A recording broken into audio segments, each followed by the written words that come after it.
আজকে সকাল সকাল উঠে রেডি হয়ে গেছি, বাজে এখন ঘড়িতে সবে 8:20। তো 9টার ট্রেনটা ধরবো, আজকে যাচ্ছি ট্রেনে করে, আর বাইরে প্রচন্ড ঠান্ডা। Anyway, welcome back to our channel and welcome to our daily blog. আজকে দিনটা খুবই একটু কেমন একটা ফগি ফগি ডে, বাট ঠিক আছে, চলো দিনটা স্টার্ট করতে হবে। টুপি পরো, টুপি নাও। টুপি লাগবে না, বাট ঠিক আছে, চলো। আজকে হচ্ছে আমার অফিস ডে। অনেকদিন পরে আজকে অফিসে যাচ্ছে। Good morning to everyone. Bye. সাবধানে দেখো আর খাওয়া দাওয়াটা করে নিও মনে করে। আচ্ছা, তো অফিসে বেরিয়ে যাওয়ার পরে এখানে আমি স্টুডেন্টসের জন্য কিছু নোটস রেডি করছিলাম। কেমিস্ট্রির ওদের এক্সাম চলছে, আর আমি কিছু স্ট্রবেরি কেটে নিয়ে বসেছি, কারণ স্ট্রবেরিগুলো শুকিয়ে শুকিয়ে যাচ্ছিলো। আমি জানি না খেতে পারবো কি না এতগুলো। আর আমি 4টে আর্কেলিক কালার কিনেছিলাম কালকে বাজার দিয়ে, তো ওগুলো আমি এখন ভাবছি একটা বিয়ার বোতলের উপর অ্যাপ্লাই করবো, but I am not confident enough যে তোমাদের সাথে ডিরেক্ট ভিডিওটা শেয়ার করব। বাট হ্যাঁ, হয়ে যাওয়ার পর যদি মনে হয় যে হ্যাঁ সবাইকে দেখানোর মতো একটুও হয়েছে, তাহলে আমি অবশ্যই তোমাদের সাথে শেয়ার করব।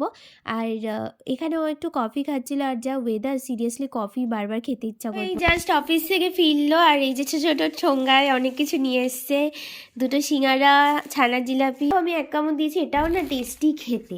খারাপ হয়েছে এটা? না, এটাও ভালো খেতে। আশা করছি ভালো হবে। বাট এখন 10-15 মিনিট একটু পাওয়ার ন্যাপ নিতে হবে। একটু পাওয়ার ন্যাপ নিয়ে দেন এনার্জি স্টোর করে সারাদিন চলবে। আজকে মিটিং আছে অনেকগুলো। আর চন্দনী, হ্যাঁ দিন চলে গেছে, এবার হাফ ডে, মানে সেকেন্ড হাফ করছি বেসিক্যালি। তো বাড়িতে এসে কিছু মিটিংস থাকে, সেগুলো নিতে হবে। এনিওয়ে, চন্দ্রানীর বোধহয় টিউশন আছে না আজকে? ভালোই তো বেটা, আমি এখন রোজই টিউশন। কিছু করার নেই।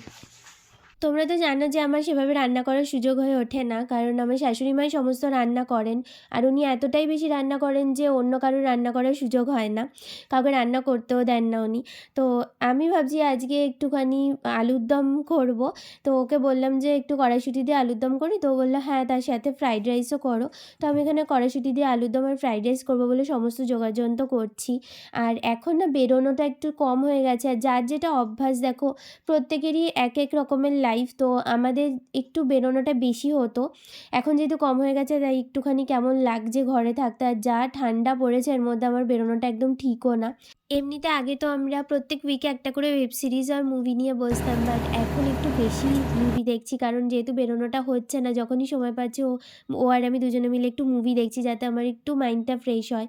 আর এছাড়া স্টুডেন্টসদের এক্সামেরও একটা প্রেশার আমার উপরে রয়েছে। আর আজকে তো মনে হচ্ছে একদম এলাহি ব্যাপার। হ্যাঁ, আজকে তো এলাহি ব্যাপার। আমি বানাচ্ছি হচ্ছে আলুর দম আর ফ্রাইড রাইস। আর পড়ানো নিয়ে একটা স্যাড স্টোরি বলছিলাম না, ব্যাপারটা হচ্ছে স্টুডেন্টসদেরও যেরকম প্রেশার পড়েছে, আমারও প্রেশার পড়েছে। মানে প্রত্যেকের ডিফারেন্ট বোর্ড, ডিফারেন্ট ক্লাস, তো বোর্ড এক্সামগুলো এমনভাবে ফেলেছে, পুরো মেস হয়ে গেছে। তো প্রত্যেক দিনই আমার কাছে ওরা আসছে, কারোর কোনো না কোনো কোয়ারি থাকছে, কোনো না কোনো প্রবলেম থাকছে।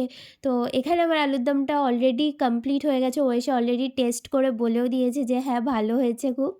আর আমি একটুখানি দেবো ওর মধ্যে গরম মশলা, তার আগে আমি ভাতটা চাপিয়ে দিচ্ছি। কমপ্লিট। এখানে আমার আলুর দম রেডি। টেম্পটিং লাগছে কিন্তু, বাই দ্য ওয়ে দেখতে টেস্টি।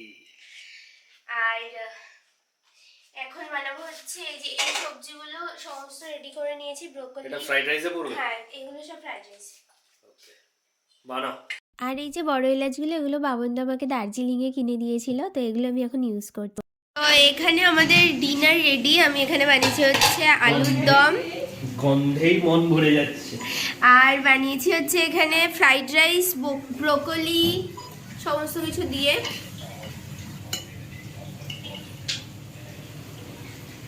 এখন আমরা ডিনার করবো, আর মৌসুম আমাকে বলছে তুমি আমাকে পুরো ভেজিটেরিয়ান বানিয়ে দিলে। কেন? কারণ কি আমি চিকেন খাচ্ছি না, চিকেন খেতে পারছি না, আর ও মানে রোজ রোজ তো মাটন খাওয়া ভালো না, আর ও মাছ খায় না, ব্যাস সব ক্যান্সেল। এবার হচ্ছে হয়তো একদিন মাটন খাচ্ছি আর বাকি সব দিন এরকম ভেজ খাচ্ছি। আর মাছ আমি খাচ্ছি, মাছ আমি কিছু কিছু খাচ্ছি, কিছু কিছু খেতে পারছি। মাঝে মাঝে একটু অমলেটটা ভেজিটেরিয়ানের মধ্যেই পড়ে।